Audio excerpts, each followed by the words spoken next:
अस्सलाम वालेकुम, मैं हूं इरफान समोर। दोस्तों, पुरानी पीटीआई अब बाकायदा बहाल होने जा रही है। कप्तान की वापसी, नायब कप्तान की वापसी और होम्योपैथिक्स को टीम से निकाला जा रहा है। पाकिस्तान तहरीक इंसाफ अब वो पाकिस्तान तहरीक इंसाफ बनने जा रही है या फिर बन रही है जो कभी पाकिस्तान तहरीक इंसाफ हुआ करती थी। और इमरान खान ने अपने मुखालफिन को या फिर सिस्टम को अब तक का सबसे बड़ा धचका दे दिया है।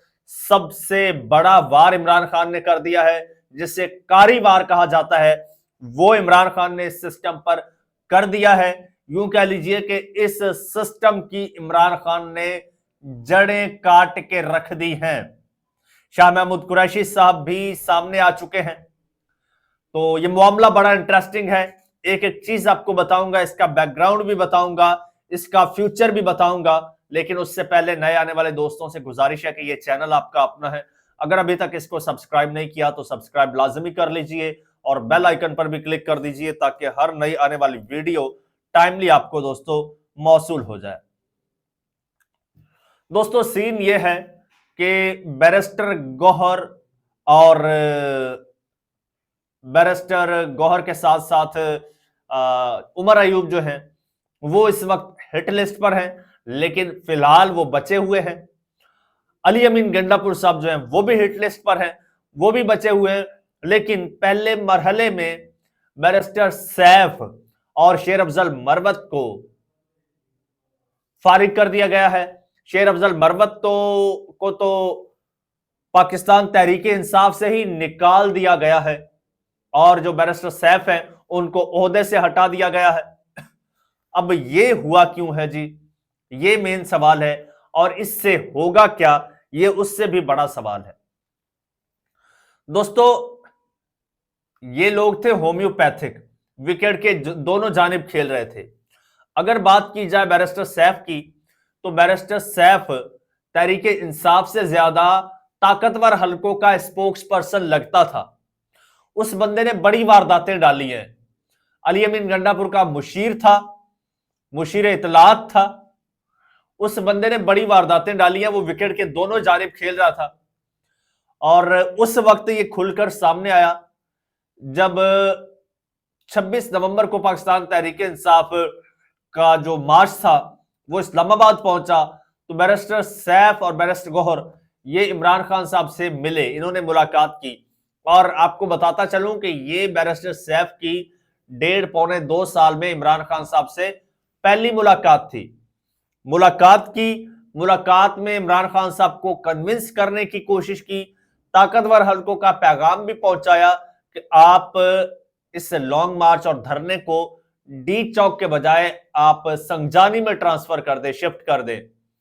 इमरान खान साहब ने इनकार कर दिया, नहीं माने। इमरान खान साहब को यह भी कह रहे थे कि आप एक वीडियो पैगाम बना के दें, वीडियो मैसेज रिकॉर्ड करवा के दें। और इमरान खान साहब जब नहीं माने तो बाहर आके इस बंदे ने झूठ बोला।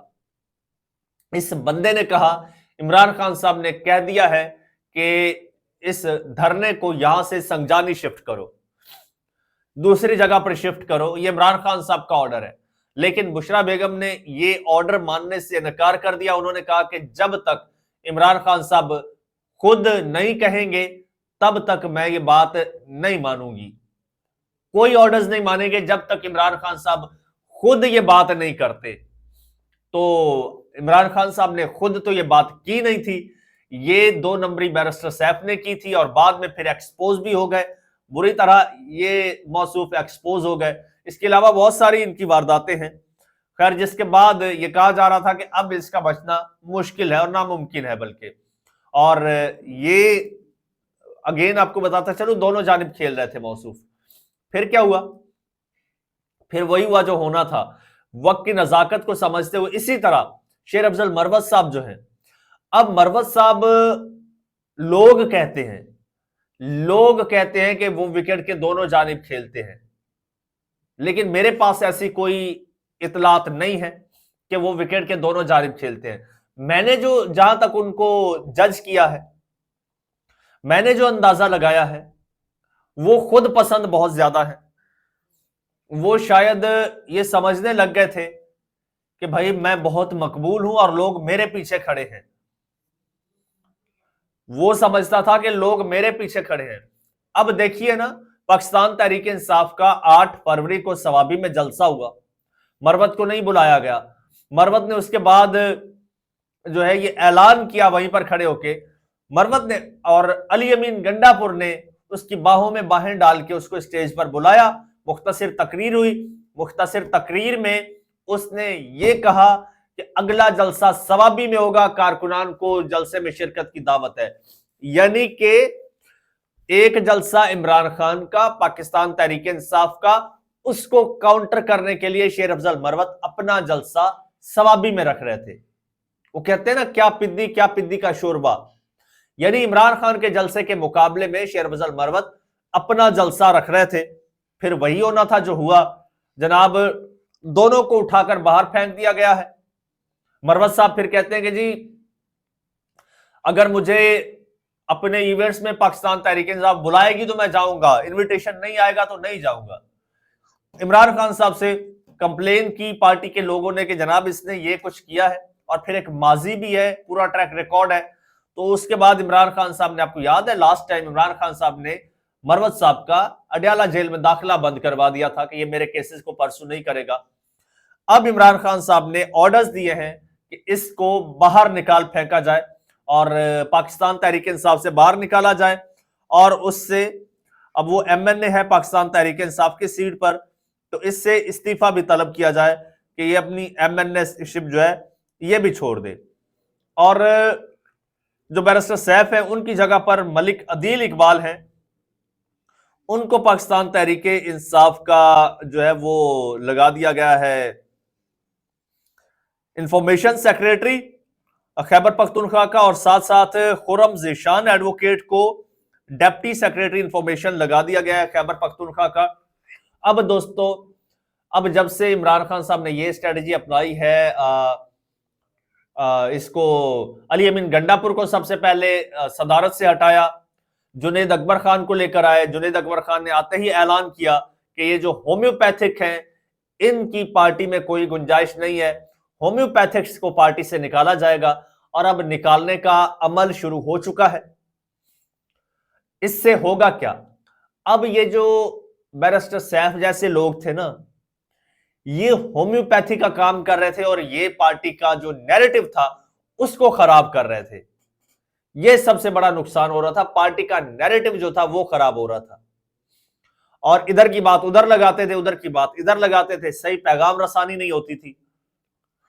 अब होगा क्या, अब ये होगा जब सारे पत्ते झड़ जाएंगे, सारे होम्योपैथिक निकल जाएंगे, तो फिर पाकिस्तान तहरीक इंसाफ प्योरली वाज़े तौर पर एक साइड पर खड़ी नजर आएगी। फिर एक सॉलिड स्टांस होगा पाकिस्तान तहरीक इंसाफ का, फिर डायरेक्ट बात होगी, फिर ये दरमियान में जो होते हैं ये मिडल मैन ये नहीं होंगे। फिर पाकिस्तान तहरीक इंसाफ या आ जाएगी या छा जाएगी या कुछ कर जाएगी या मर जाएगी, जो भी होगा बहरहाल फिर डायरेक्ट होगा। फिर इस तरह के ये जो दरमियान में ये पैदा हो जाते हैं ना, ये कम से कम इनका खात्मा होगा। और अब आपको ये भी बताता चलूं, ये भी एक और आपको ब्रेकिंग न्यूज दे दूं, अगली बारी बहुत जल्द अली अमीन गंडापुर, चेयरमैन बैरिस्टर गौहर और इन जैसे और बहुत से लोगों की आने वाली है। ये आपको अभी से बता रहा हूं, बहुत जल्द आपको और बड़े बड़े बुर्ज उलटते नजर आएंगे। और आपको मजे की बात बता दूं, ये जो इमरान खान के मुखालिफ सिस्टम है ना, ये इन्हीं लोगों के बलबूते पर ये उछल रहा था, इन्हीं लोगों के बलबूते पर पाकिस्तान तहरीक इंसाफ को मैनेज करने की कोशिश कर रहा था। और अब जब ये कनेक्शन कट गया है, उसके बाद पाकिस्तान तहरीक इंसाफ को अब मैनेज करना मुमकिन ही नहीं, मुश्किल ही नहीं, तकरीबन नामुमकिन हो जाएगा। उससे पाकिस्तान तहरीक इंसाफ का फायदा ये होगा, अब जो भी बात होगी डंके की चोट पर वो बात होगी। दोस्तों, चैनल आपका अपना, अगर अभी तक इसको सब्सक्राइब नहीं किया तो सब्सक्राइब कर लीजिए। एक और बात मैं भूलता जा रहा हूं, शाह महमूद कुरैशी साहब जो हैं वो बहुत जल्द बाहर आने वाले हैं। इमरान खान की बहनें अलीमा खान और जो दूसरी हैं उज़मा खान साहिबा, वो 9 मई के जो केसेस वाला इशू था उससे जनाब वो बरी हो चुकी हैं। शाह महमूद कुरैशी साहब ने कह दिया, हल्फन कहता हूं कि 9 मई केसेस में मैं बेकसूर हूं और इन पर जो है वो बनता भी नहीं है। शाह महमूद कुरैशी साहब पर वो कहीं शरीक नहीं हुए, कुछ भी नहीं हुआ, ये एक प्लांटेड केस था, उससे वो भी निकलेंगे और पाकिस्तान तहरीक इंसाफ का ये असल रिवाइवल स्टार्ट हो चुका है। स्पेशली जुनैद अकबर को जब इमरान खान साहब ने अपॉइंट किया और इमरान खान साहब के इस तरह के बोल्ड फैसले भी ये बता रहे हैं आपको कि वो अब बहुत जल्द आ रहा है। चैनल आपका अपना, इसको सब्सक्राइब कर लीजिए, बेल आइकन पर क्लिक कर दीजिए और मुझे इजाजत दीजिए। अल्लाह हाफिज।